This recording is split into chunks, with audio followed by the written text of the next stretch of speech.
Kadayawan, para sa lahat ng Dabawenyo, at syempre sa mga bisita namin ngayong Kadayawan ay ang message of strength and wisdom.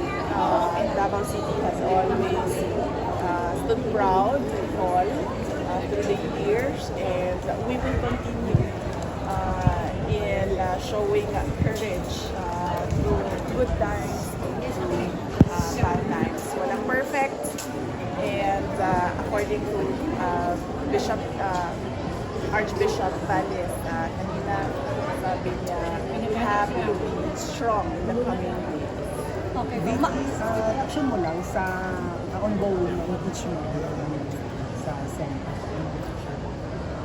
Ano may reaction ako, ana?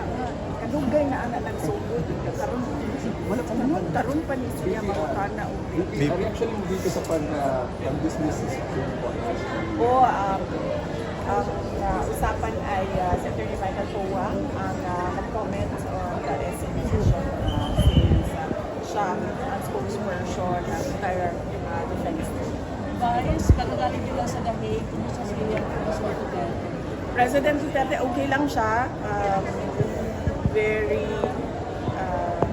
joyful ang ako ang mga pagbisita sa iyaha, and he has not lost his sense of humor.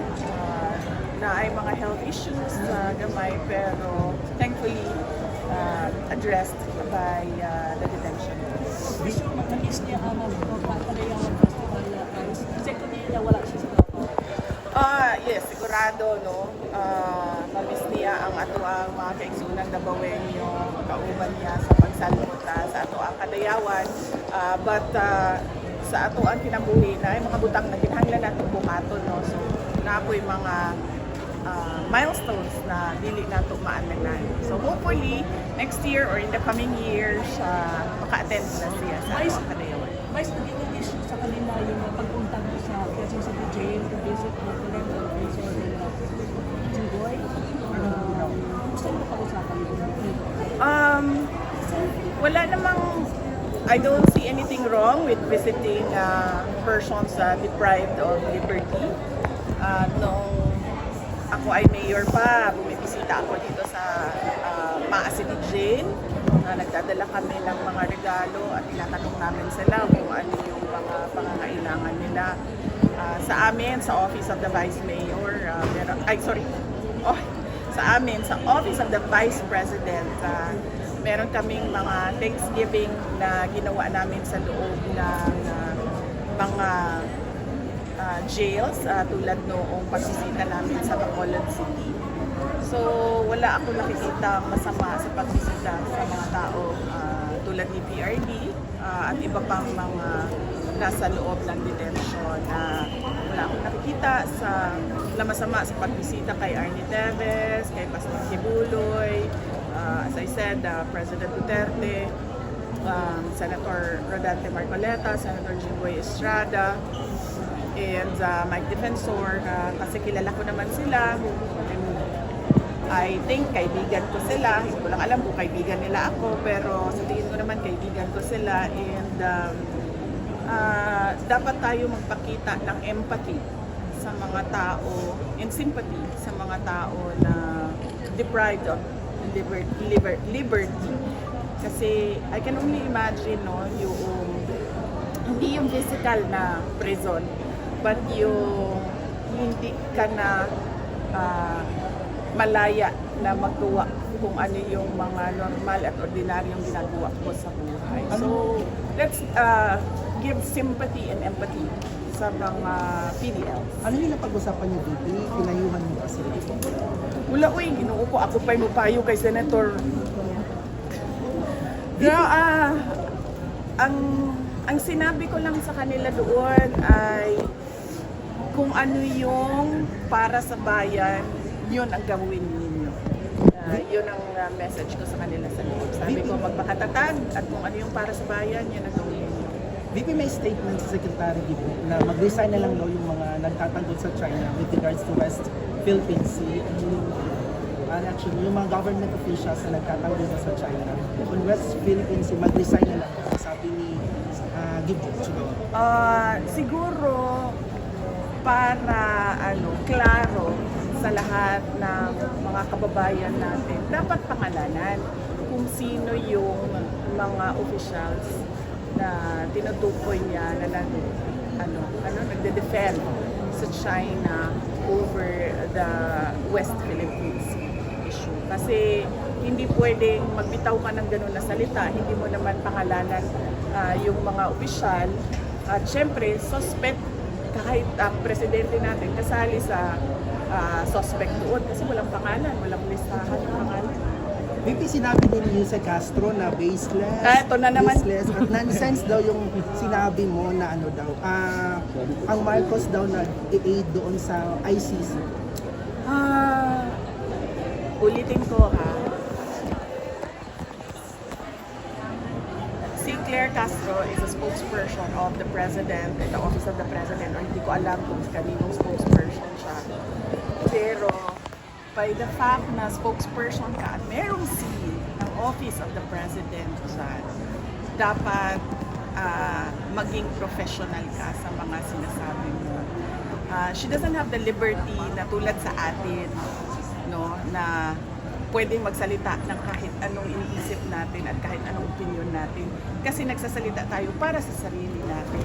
Pero kapag may seal sa likod mo, sa harap mo, kung ano yung professionalism na hinihingi galing doon sa opisina na yun, dapat ang ipakita at ibigay mo sa tao. Ayan. Kaya, again, sinabi ko dati? Tapos, bakit ikaw na lang tanong na? Your reaction guys, iniisa-isa na kayo ng administration, especially yung mga senators na identified po sa inyo. Nakakita ko. Well, it shows kung ano yung pinagkakaabalahan ng administrasyon ngayon, ng gobyerno ngayon. Ang pinagkakaabalahan nila ay politika dahil nakikita natin na may pattern na. Hindi lang si dating Pangulong Rodrigo Duterte, hindi lang ako, kundi lahat ng hindi sumunod sa palasyo kay President Marcos ay hinahabol, tinitira, kinakasuhan, hinaharas, tinetrete. Yung reaction mo BP sa pagbisita ni President Bongbong Marcos doon sa Pilipinas, yung usually na palay program, Pangulong Duterte. People's Bill. Yes, I know kasi project namin yan ng Mayor Umurba. So ayoko mag-comment sa kanyang pagsisita. Siguro ang mas maganda ay ipa-comment natin yung mga tao na binisita niya dahil wala naman ako doon kung bumisita siya. So mas maganda, tanungin natin yung mga tao na nandun kung ano yung komento nila, ano yung opinion nila sa pagbisita na ni BBM doon. VP, number one ka pa rin sa mga survey. Number one ka pa rin sa mga survey, presidential survey. Nakailang tanong ka na. Number one ka sa survey.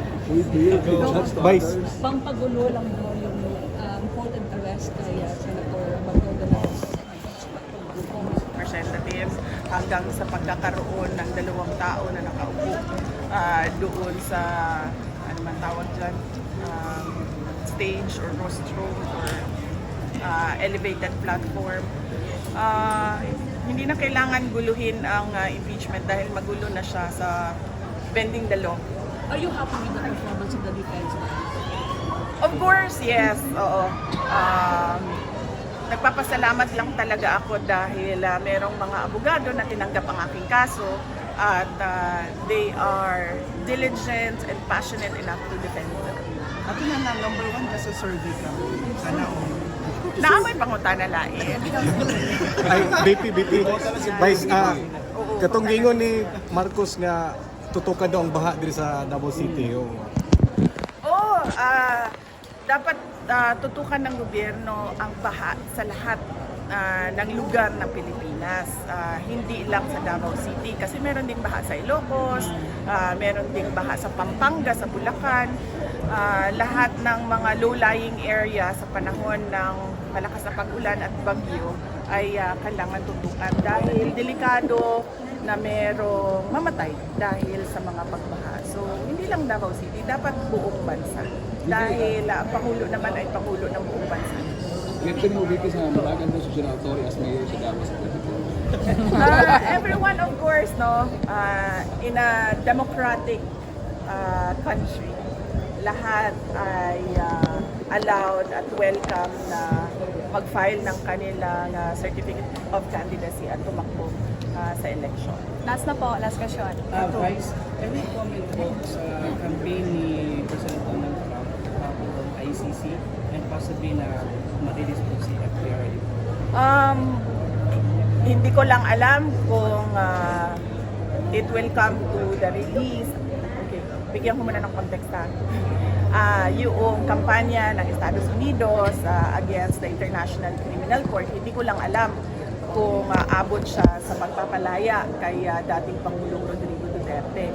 Pero definitely, pwedeng gamitin ng Estados Unidos na example yung kaso ni dating Pangulong Rodrigo Duterte sa pagiging isang biased political organization ng ICC at not really a court of justice.